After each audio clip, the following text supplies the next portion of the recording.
this episode of Zip Tie Kustoms, we're taking this 86 one-ton dually about 5 hours back home. I have no idea. I don't know anything about this truck. It drives terrible. The speedometer don't work. I don't know if the gas gauge works. We only got oil pressure and it leaks oil, so hopefully we can make it home. And I got a giant hole in the floor over here for the aftermarket steering column. And it's like 20 degrees out.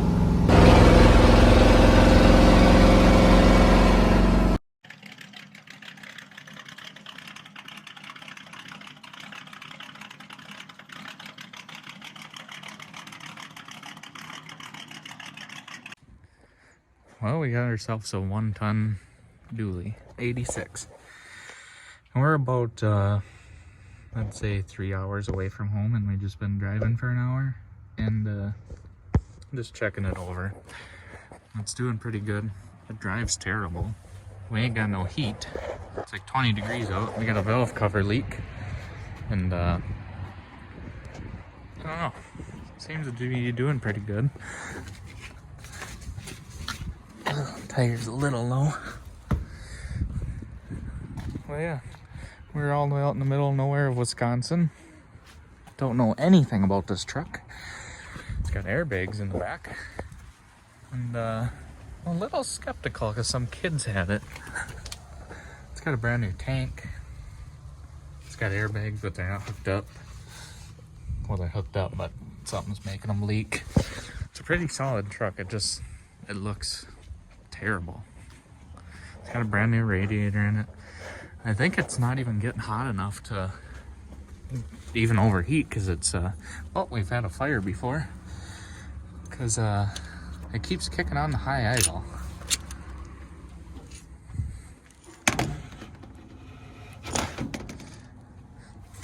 We got a quick fuel, I think that's a quick fuel. Got a battery that's way too big. Where's the high idle on this thing? I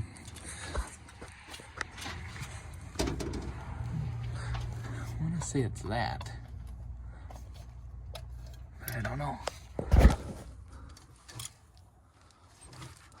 Oh, it's over here.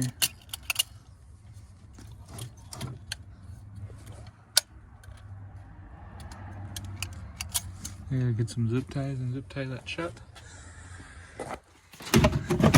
You know, we got an AC box that someone tried taking out. We're gonna put that back in. We want AC in this. And you know, it's super loud. There ain't no exhaust on it. I don't see no leaks, except the oil that's currently dripping. But the oil isn't low. So it's just a slow valve cover leak. And that was just making a mess on everything. But I'm gonna go in and get some stuff and we'll get up back on the road.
Well, we made it to like the halfway point, maybe?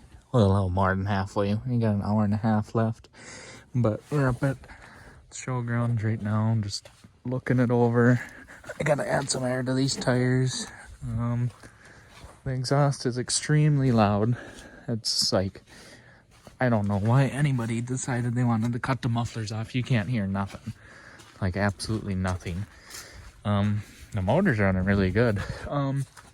I think this is why we got no heat, is that the box is like a mile away from the wall.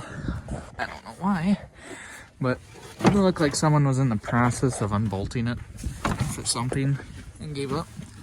But I should find some bolts, maybe, or just leave it till I can get home. I just want to get home tonight. I had a bunch of wind coming in around the steering column. It sucks. The valve covers are leaking, but other than that, it's doing really good. It runs really good. It's like geared super low, so it's slow. The speedometer doesn't work. The voltmeter don't work. I think the fuel gauge works. I don't really care for the steering column, but because the key's got to be down there. It's got tilt though, and then it needs alignment or something. It drives kind of goofy, but it's got airbags in it. It's a pretty straight truck. There ain't a whole lot of rust on it. I don't know what I think of this grill yet. It kind of looks weird. I don't know. Oh, them are just Minnesota plates because I took them off one of my cars just so it wouldn't look so weird driving all the way from almost Michigan with no license plates. But yeah, it's doing pretty good so far. Someone's got brand new taillights in it, but oh, it's got GMC tailgate. It's a Chevrolet camper special, but I'm gonna add some air to these tires, find some duct tape to cover up the holes in the firewall so I'm not freezing, and then I'll be back on the road. There's no headlight switch, but I got them wired right to the battery. This one's kind of dim.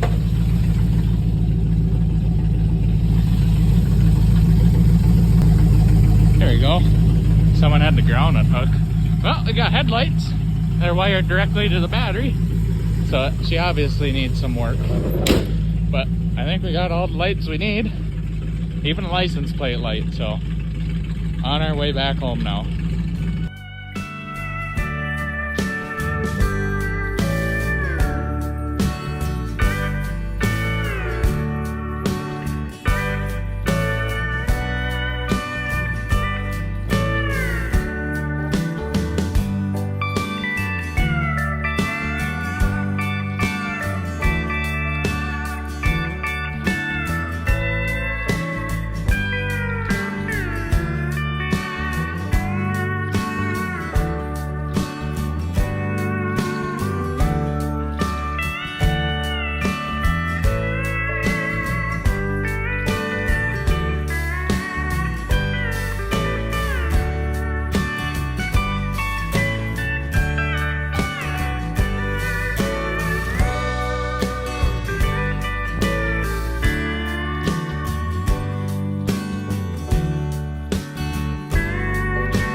Well, the square body made it.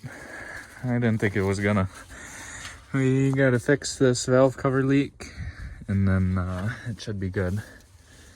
We just drove this truck over 6.5 hours or so, straight driving, and there wasn't a single problem besides, you know, the oil leak and no heat and cold air blowing on your feet the entire time. And then this exhaust. I want to know who cut this exhaust off because it is way too loud. You can't hear nothing. It don't even sound good. It's just awful. It's terrible. All the leaking is from this transmission that's in the back. A dog ran out in front of us, and then the torque converter fell off, and I didn't put it back on until I got home. But one of the other problems is so they got an aftermarket steering column in this truck, so we gotta do something with that. And that goes where the steering column is. There's literally a hole that size on the firewall, and it's blowing cold air. But my first thing I gotta do is get some pipe where the exhaust is cut, or just find some cheap mufflers. But I'd like to find some good sounding mufflers for it, but until then, just some pipes. I really don't want it loud. I gotta fix the air leaks and the airbags. I think it's just a hose, but the passenger side didn't hold the air. What about the driver's side? The driver's side's holding air. So passenger side, I think just the hose. And I gotta figure out the lights, because only the running lights come on. And then, you know, just some of the wiring. I really hate when people do this to a square body, is when they cut the stereo out like that. So it just basically ruins the dash. So I'm probably just gonna put an aftermarket stereo in, but I gotta figure out the heat situation. The blower motor works. It might be the it might be this thing. I don't know. And then it must not be. I don't know if these are vacuum powered or what, but it's not really switching the defrost, or I don't know. I gotta look at that. I gotta figure out this mess. I don't know if I like the ignition switch there. I might move it lower so I can get a normal bezel on here without really ruining it. Oh, I found another oil leak. So the gauge must be loose. I don't know. I'm not looking at it tonight. I'm done. I've got enough carbon monoxide poisoning. I don't really have any goodies in the back here. I've got a valve cover gasket. Hopefully that's the right one. Look at that job. I don't know what in the world. Why there's an antenna here. It's ugly. And a bunch of water sits down in there. I don't know what that's all about. It's probably something someone did back in the 80s, 90s. Someone must have got shot. Or something comes sliding through the bed. Because there's a hole all the way through, and this is dented. But it's a pretty straight truck. Oh, got a little bit of rust up here, I just noticed. That ain't nothing. I don't know what's going on with this paint job. I think it's a primer from the early 2000s. And it's just fading off. It looks like someone sanded on it before, but it looks ugly. It basically is a truck that screams, "Hey, look at me, cops." I got an aftermarket grill, super loud exhaust, and a terrible paint job. So, I don't know. This battery is way too big, as you can tell. There's a little bit of rust, but it's in really weird spots. I think this one's because the battery acid. This side's clean. And then just got to fix that, what do you want to call it? Valve cover leak. Fix the little things here and there, wiring. It's going to be a nice truck. And the front end's a little funny on this thing. I don't really see anything out of the ordinary. I think it's just alignment. It drives terrible. Not terrible, but it always wants to like overcorrect every turn you do. And it does it the entire time you're driving down the road. But anyway, that's really it for this truck for tonight. Definitely see more of it. This is going to be my driver. Bearings ain't even warm on the front. They're cold. Well, not cold, but just warm, but they're not hot. We just drove this truck over 6.5 hours. Not a single problem. So, that's it. Thanks for watching. Well, I think I figured out what was wrong with the square body's heat. heater core was plugged. These lines were kind of just getting a little warm, but they weren't like warm hot like they should be. Like this is way hotter than this. So I figured the heater core was bad. But I took this off because this was cold. And I burnt my hands, and I got antifreeze everywhere, but my hands really hurt, and I blew some air through there, and a whole bunch of mud. I had this side off too after I burnt my hand, but I had this side off, and a whole bunch of mud came out of the heater core. Now she's hot, she's flowing through there, and it wasn't flowing through there before, and boy, she's hot in here now. We got heat, but yeah, that's, and then I had a bunch of air leaks around that, the AC box. I fixed it with, duct tape and self-tappers, but yeah, this is the main thing. The heater core was plugged. Now these are hot. Oh, we can't even touch that one. This one you can kind of touch, but she's getting warmed up. So yeah, that was it. That was wrong. That was the only thing that was wrong with the heat. But other than when I was coming from almost Michigan, where, the heater box was flopping around. I fixed that with some self-tappers. I really didn't want to do that, but every one of the factory bolts was broke off, and all the holes are wallered out. Yeah, if you don't get good heat in your square body, take these off. Wait till it cools down so you don't burn your hands like I did. They really sting still. But then just blow some air through there.